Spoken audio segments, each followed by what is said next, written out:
Hi, this is Vijay. Welcome to money Penney.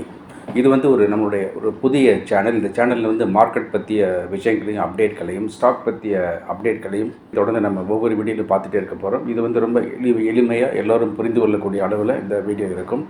So இந்த வீடியோவில் இன்றைக்கி ஒரு பர்டிகுலர் ஐபிஓ பற்றி நம்ம பேச போகிறோம். இந்த பர்டிகுலர் ஐபிஓ அப்படிங்கிறது கேட் ஆன் தி வால் அப்படிங்கிற மாதிரியான பொசிஷனுக்கு வந்திருக்கு. ஸோ அது என்ன ஏது அப்படின்னு பார்க்குறதுக்கு முன்னாடி ரொம்ப ஹைலி சக்ஸஸ்ஃபுல்லாக போயிட்டுருக்கு சூப்பர் ஃபென்ஸ் ஆப்ஷன் பற்றி இங்கேயுமா அப்படின்னு கேட்பீங்க. ஆமாம், இங்கேயும் தான். சூப்பர் ஃபென்ஸ் ஆப்ஷன் பற்றி சில வார்த்தைகள் சேனலுக்கு புதுசாக வந்திருக்கிற வியூவர்ஸ்க்காகவும், சூப்பர் ஃபென்ஸ் ஆப்ஷன் இவ்வளோ ப்ராஃபிட்ஸ் வருது, ஆனால் நம்ம என்ன சப்ஸ்கிரைப் பண்ண மிஸ் பண்ணிட்டு இருக்கோம்னு நினைக்கிறேன். உங்களுக்காகவும் சில வார்த்தைகள் நான் பேசிக்கிறேன். அது என்னென்னா, I always use to call it as 10K magic. 10,000 ரூபா இருந்தால் போதும், இதை வச்சுக்கிட்டே லைஃப்பில் செட்டில் ஆகிறதுக்கு ஒரு சின்ன முதல் அடியை பேபி ஸ்டெப்மாக எடுத்து வைக்கலாமான்னு நினைக்கிறவங்களுக்காக லைவ் மார்க்கெட்டில் ஸ்டாக் ஆப்ஷனில் entry price, target price and related அப்டேட்டோட வாட்ஸ்அப்பில் இது வந்துக்கிட்டே இருக்கும். ஸோ இது ஒரு மாதத்துக்கு அதிகபட்சம் 30 வரைக்கும் வரல. இந்த 30மே ரொம்ப லோ ப்ரைஸில் இருக்கும். லோ ப்ரைஸ் இந்த சென்ஸ் ஒரு சமயத்தில் ஒரு லாட் எடுத்து ட்ரேட் பண்ணுறதுக்கு 600 ருபீஸோ 800 1000 1500 2000 அவ்வளோதான் தேவைப்படும். அப்போ எதுக்காக 10K 10,000 ரூபாய் இருந்தால் ஒரு கம்ஃபர்ட் ஜோன் இருக்கும், அதுக்குள்ளே நம்ம ட்ரேட் பண்ணி வரலாம் அப்படிங்கிறக்காக தான். இந்த சூப்பர் ஃபென்ஸ் ஆப்ஷன் பற்றி நீங்கள் எப்போ எங்கே பேசினாலும் 3 ஹைலைட்ஸ் சொல்லிகிட்டே இருப்பேன். First highlight, the working capital itself very low. As I set 10K 10,000 ரூபா இருந்தால் போதும், அதுக்கு மேலே ஒரு பைசா தேவையில்லை. அதே போல் 10,000 ரூபாய்க்கு மேலே கூடுதலாக ஒரு பைசா போடக்கூடாதுங்கிறத இதோட சேஃபான டிசைனு. ரெண்டாவது ஹைலைட், எல்லோரும் பண்ணக்கூடிய ட்ரேடிங் மாதிரி இல்லாமல் மாற்றி லேட்டரலாக யோசித்து பண்ணும்போது அது சேஃப் ட்ரேடிங்காக இருக்கலாம். அதோடு சேர்த்து ஒரு டைம்லி ட்ரேட் பண்ணும்போது அது பிடிஎஸ்டியாக இருக்கலாம், இல்லை ஃபியூ டேஸ் ஹோல்டிங்காக இருக்கலாம், இல்லை இன்ட்ராடேயாக இருக்கலாம். இன்ட்ராடேயில் கூட 3 to 7 மினிட்ஸில் பெரிய ப்ராஃபிட் புக் பண்ணக்கூடிய வாய்ப்பாக இருக்கலாம். அப்படிலாம் பண்ணுனா இதில் லாஸ் வருவதற்கான வாய்ப்பு ரொம்ப ரொம்ப குறைவாக இருக்கும். அப்படியே வந்தாலும் அது ரொம்ப நெக்லிஜிபிளாக இருக்கும். மூணாவது ஹைலைட், அது ரொம்ப சூப்பர்.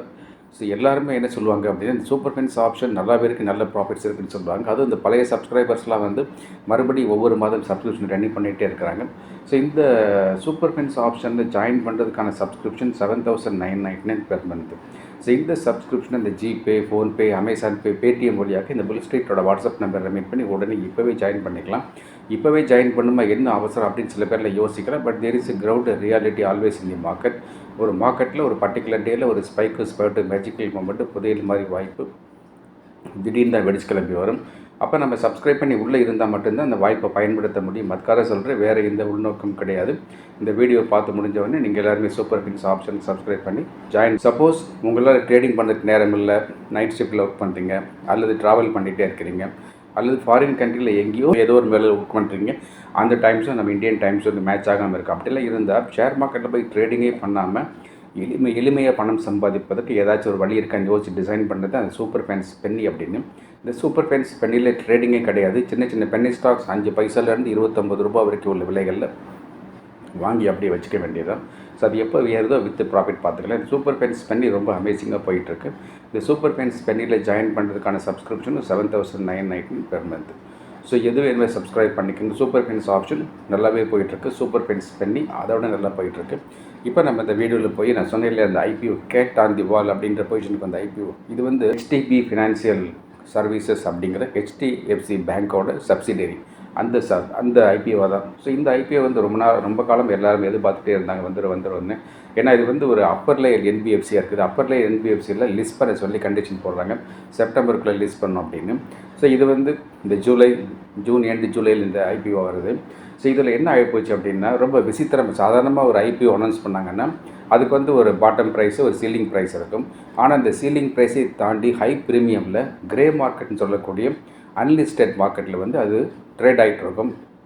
இங்கே என்ன ஒரு உண்மையான விஷயம்னா, இந்த கிரே மார்க்கெட்டு, அன்லிஸ்டட் மார்க்கெட்டு, தாபா மார்க்கெட்டு அதெல்லாம் எரடிகேட் பண்ணது இருக்கவே கூடாது. அதை அலோவ் பண்ணிடுறாங்க. அதை அலோவ் பண்ணிவிட்டு இங்கே கம்பேர் பண்ணுறாங்க. இது ரொம்ப புத்திசாலித்தனமாக எனக்கு தெரியல. கிரே மார்க்கெட் இல்லாமல் இருக்கணும், ஆனால் இருக்குது. அப்போ இந்த கிரே மார்க்கெட்டில் என்ன சொல்ல வரேன்னா, ஒரு ஐபிஓ அனௌன்ஸ் பண்ண பிறகு அந்த ப்ரைஸை விட கிரே மார்க்கெட்டில் அதிகமாக ட்ரேட் ஆகிட்டு இருந்துச்சுன்னா, ஸோ அந்த ஐபிஓ லிஸ்ட் ஆகும்போது ஹை ப்ரீமியத்துக்கு லிஸ்ட் ஆகும். It is in high demand அப்படி சொல்லி விழுந்தடிச்சு எல்லாருமே சப்ஸ்கிரைப் பண்ணுவாங்க. அந்த சப்ஸ்கிரிப்ஷன் ஓவர் சப்ஸ்கிரிப்ஷன் ஆகும். அதுக்கப்புறம் லிஸ்டிங் அன்றைக்கி அதே போலவே அது வந்து மேலே போய் லிஸ்ட் ஆகும். நல்ல ப்ராஃபிட்டில் எல்லோரும் புக் பண்ணி வெளியே வருவாங்க. இதுதான் சினாரியோ எப்போதுமே நடந்துட்டு வருது. ஆனால் இப்போ என்ன வித்தியாசமாக வந்திருக்கு, அப்படி விசித்திரமாக வந்திருக்கு அப்படின்னா, கிரே மார்க்கெட்டில் வந்து முன்னதாக அந்த ப்ரைஸ் வந்து ட்ரேட் ஆகிட்டுருக்கு, அன்லிஸ்டட் மார்க்கெட்டில் ட்ரேட் ஆகிட்டுருக்கு. ஸோ எவ்வளோ ட்ரேட் ஆகிட்டு இருக்குன்னா ஒரு ஷேர் வந்து ₹1200 1200 அப்படிங்கிற ரேஞ்சில் ட்ரேட் ஆகிட்டு இருக்கு. வேற இவங்க ஹெச்டிபி ஃபினான்சியல் வந்து அந்த கம்பெனி வந்து அவங்க ஆஃபர் பண்ணிக்கிற ஐபிஓ ப்ரைஸே வந்து 740 அப்படின்னு இருக்குது. ஸோ 740 எங்கே இருக்குது, 1200 எங்கே இருக்குது? ஹை ப்ரீமியமில் அன்லிஸ்டடில் ட்ரேட் ஆகிட்டு இருக்கு. ஆனால் அஃபிஷியலாக இவங்க வந்து இதுக்கு அப்புறம் தான் அனௌன்ஸ் பண்ணுறாங்க எவ்வளவு 740 அப்படின்னு. அப்போ எல்லோரும் கன்ஃபியூஸ் ஆகி போயிட்டாங்க. என்னென்னா இப்போ வந்து நோஷனல் லாஸ் அப்படின்னு ஒரு புது வகையான லாஸ் வந்து கிரே மார்க்கெட்டில் உருவாகிருக்கு. ஸோ ஃபிசிக்கல் லாஸ் கிடையாது, நோஷனல் லாஸ். இப்போ இந்த ஐபிஓ வந்து ஆஃபர் பண்ணி எப்படி சப்ஸ்கிரிப்ஷன் போகுதுன்னு தெரியல, பயப்படுவாங்க. ஏன்னா இந்த அந்த ப்ரைஸோட இந்த ப்ரைஸ் கம்மியாக கம்பெனிக்காரங்களே கொடுத்துருக்குறாங்க. ஸோ கிரே மார்க்கெட் வேல்யூவேஷனை விட இந்த மார்க்கெட்டில் இருக்கக்கூடிய அந்த பேங்கர்ஸை வந்து கரெக்டான ப்ரைஸை வந்து சொல்கிறாங்க. அப்போ வந்து அது ஹை ஸ்பெக்குலேட்டிவாக போகுது, இமேஜினரியாக போகுது. அப்போ அந்த ப்ரைஸ்க்கு லிஸ்ட் ஆகும் மாதிரி ஒரு கொஸ்டின் மார்க் எல்லாத்தில் வந்துடும். அப்போ இப்போவே வந்து அவங்க கிரே மார்க்கெட்டில் விற்க ஆரம்பித்தாங்கன்னா வாங்குறது கால் இருக்க மாட்டாங்க. அப்படியே வாங்குற கால் இருந்தாலும் ப்ரைஸ் அங்கே ஸ்லோ டவுன் ஆகும். இப்போ இந்த ப்ரைஸ் வந்து 740ங்கிற ப்ரைஸுக்கு லிஸ்ட் ஆனாலோ, இல்லை 680க்கு லிஸ்ட் ஆனாலும், இல்லை 780க்கு லிஸ்ட் ஆனாலும், இல்லை 840க்கு லிஸ்ட் ஆனாலும், ஸோ அது வந்து ஒரு ஃபெயிலியராக இருக்கும். அப்போ அந்த ஃபெயிலியர் வந்து என்ன யாரை பாதிக்குது அப்படின்னா, ஆல்ரெடி கிரே மார்க்கெட்டில் ஏற்கனவே அந்த ஸ்டாக் வாங்கி வச்சுருப்பாங்கல்ல, ஸோ அவங்களுக்கு வந்து நோஷனல் லாஸ் அப்படிங்கிறது it will become real loss அப்படின்னு ஆகும். So this is the first case இந்த ஐபிஓ மார்க்கெட்டு. ஸோ இந்த மாதிரி வரும்போது இனிமேல் வந்து எல்லாருமே இந்த கிரே மார்க்கெட்டில் போய் முண்டி அடிச்சுட்டு முன்னாடியே போய் வந்து அன்லிஸ்டட் மார்க்கெட்டில் போய் உட்கார மாட்டாங்க அப்படிங்கிறது ஒரு புரிதல் இருக்குது. ஸோ இப்போ பேராசப்படுறவங்க என்றைக்குமே பேராசப்பட்டுகிட்டே இருப்பாங்க, போய் மூக்க உடைச்சிட்டு வருவாங்க. இப்போ இந்த ஐபிஓ பொறுத்தவரைக்கும் என்ன செய்யணும் அப்படின்னா, டே பை டே இது என்ன ஆகுதுன்னு வாட்ச் பண்ணிகிட்டே இருக்கணும். வாட்ச் பண்ணிகிட்டே இருந்து லாஸ்ட் மொமெண்ட்டில் வேணால் இதில் வந்து ஐபிஓக்கு அப்ளை பண்ணலாமே தவிர முன்னதாகவே போய் அப்ளை பண்ணிவிட்டு உட்காரக்கூடாதுங்கிறது தான் இதில் இருக்கக்கூடிய அடிப்படை ஃபண்டமெண்டல் புரிதல். அப்போ இந்த மாதிரியான ஐபிஓ வரும்போது ஒரு அருமையான ஐபிஓ, அந்த அருமையான ஐபிஓ வந்து சொதப்பி விட்டாங்க. ஸோ இது என்ன ஆகுதுன்னு பார்க்கலாம், லிஸ்டிங் அன்றைக்கி என்ன ஆகுதுன்னு பார்க்கலாம், அதுக்கப்புறம் என்ன ஆகுதுன்னு பார்க்கலாம். அதுக்கப்புறம் தான் ஒரு தெளிவான பாதையில் அது போகும்.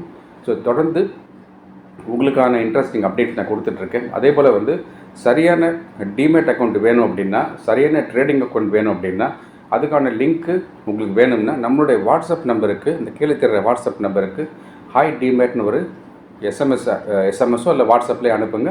உங்களுக்கு அந்த லிங்க் கிடைக்கும், அதை யூஸ் பண்ணி உடனே இங்கே ஆரம்பிச்சுக்கலாம். சூப்பர் ஃபென்ஸ் ஆப்ஷனை பற்றி டீட்டெயில்ஸ் இன்னும் உங்களுக்கு வேணும் அப்படின்னா, ஸோ நம்மளுடைய வாட்ஸ்அப் நம்பருக்கு ஹாய் சூப்பர் அப்படின்னு ஒரு மெசேஜ் அனுப்புங்க, டெக்ஸ்ட் மெசேஜ் அனுப்புங்க. ஸோ உங்களுக்கு அந்த டீட்டெயில்ஸ் உள்ள வாட்ஸ்அப்பில் வந்துடும், நீங்கள் உடனே ஜாயின் பண்ணிக்கலாம். ஸோ தொடர்ந்து உங்களுக்கு இன்ட்ரெஸ்டிங்கான அப்டேட் கொடுத்துட்ருக்கேன். Thank you very much. நான் உங்களுடைய விஜய்.